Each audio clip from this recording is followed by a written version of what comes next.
I was not supposed to be at that table. That is the fact I return to whenever someone asks how it began.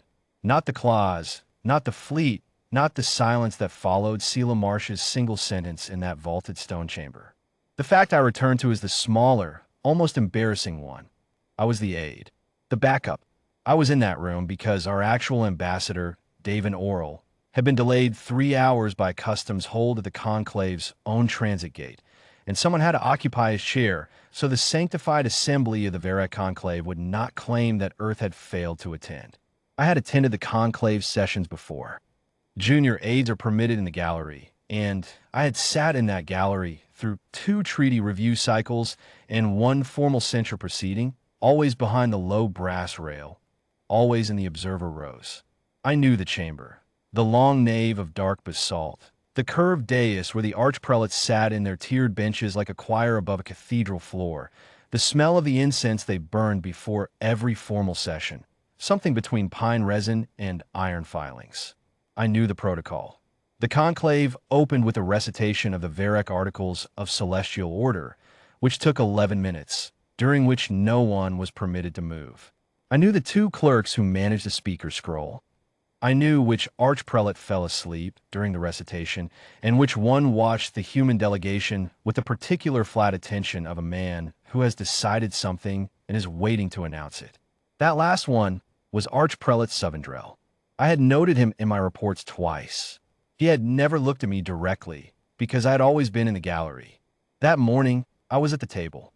Orrell had sent word through the mission's communications channel. Hold the seat, agree to nothing, sign nothing, and he would be there within the hour. The customs hold was deliberate. We all knew it, though we did not say so. Time to force us either to send a junior aide or to absent ourselves from session the conclave had convened specifically to deliver a formal demand. If we were absent, the conclave's record would show that Earth had declined to receive the demand, which under the Articles of Celestial Order constituted a rebuke of the conclave's authority and opened a separate disciplinary track entirely. The trap had 2 jaws. Send someone without authority, and the demand goes unreceived. Send no one, and the rebuke charge stands. Orrell sent me. I sat in his chair, which was larger than the gallery benches, and placed my hands flat on the table, and waited. The clerks had registered my name as a provisional seat holder, which was a category the conclave used for situations where a delegation's senior member was temporarily unavailable. It carried no authority to negotiate, no authority to sign, and no authority to respond formally on behalf of Earth. I was, in the conclave's own terminology, a warm body in a chair. The recitation of the articles took 11 minutes. Archprelate Savendrell did not fall asleep. He watched me the entire time.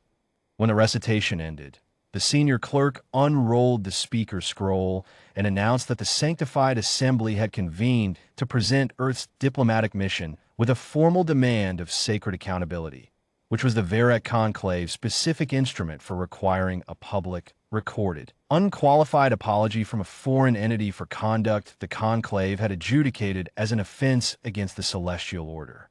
The demand had been filed 7 weeks earlier in response to Earth's withdrawal from the conclave's third-tier arbitration compact, which Earth had done quietly, through proper notice channels, 18 months prior.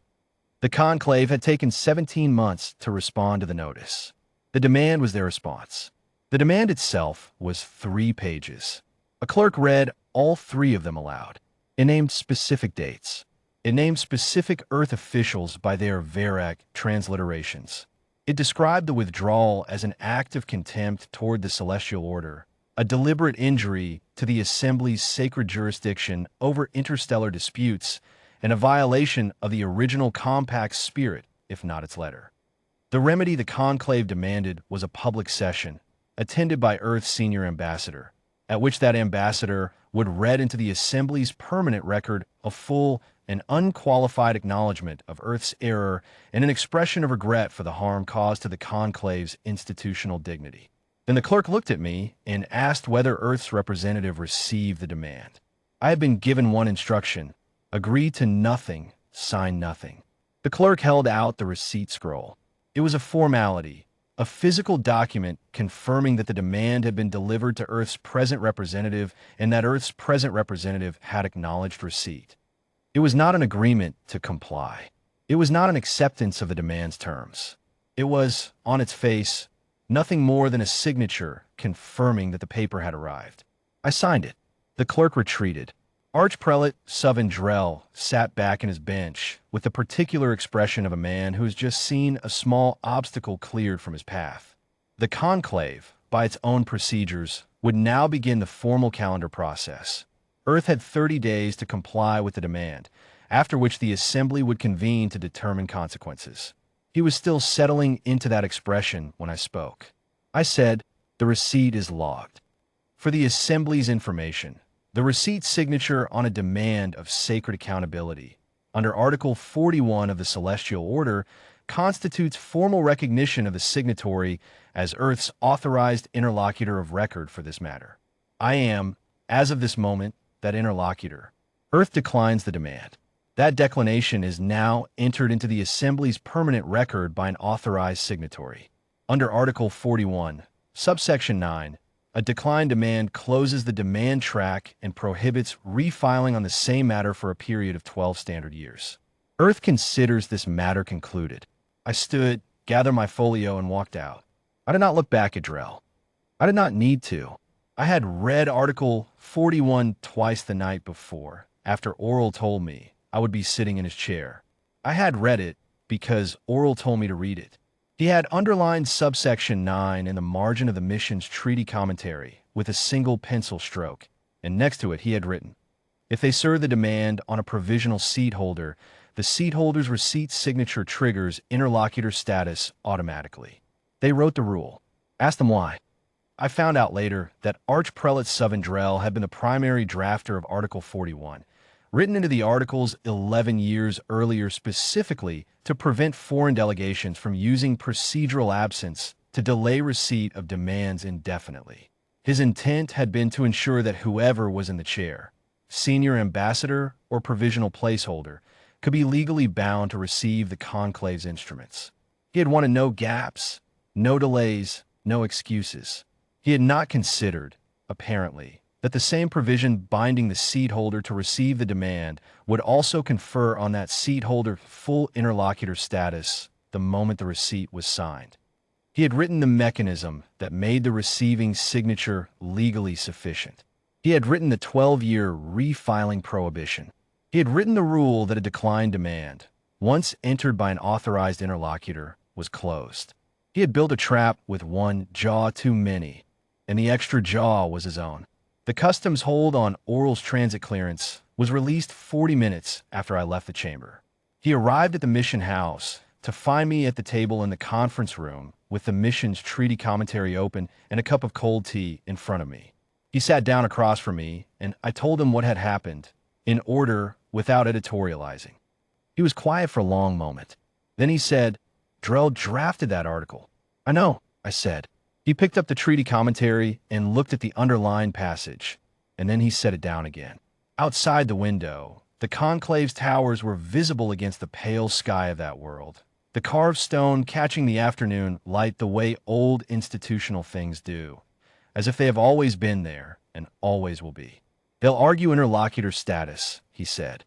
"They'll say a provisional seat holder can't invoke subsection 9. They can argue it," I said. "It's in the record." He looked at me for a moment longer. "Go get some sleep," he said. "Tomorrow is going to be a long day." I did, and it was. The Assembly spent 4 months in procedural review. 2 separate archprelates filed formal objections to the interlocutor finding. The conclave's own legal chamber, the body that adjudicates disputes about the Celestial Order's application, ruled 3-1 that Article 41 contained no carve-out for provisional seat holders, that the text was unambiguous, and that the declination was entered and the demand track was closed. Drell retired from the Assembly 6 weeks after the ruling.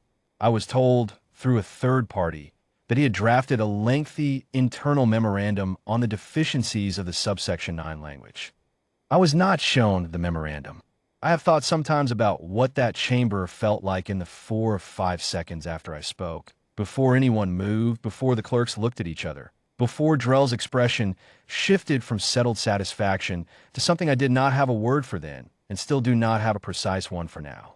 Something between the look of a man who has missed a step on a staircase and the look of a man who has just understood, in full, what the staircase was built to do. I was not supposed to be at that table. That is still the fact I return to, because it is the fact that mattered most, not to me, but to them. They had arranged the customs hold to keep the senior man away, so they could deliver the demand to a placeholder who could not respond to it. They had not considered that a placeholder who could not respond would, by their own rules, become someone who could. They had sent the demand to the wrong envoy. She had agreed.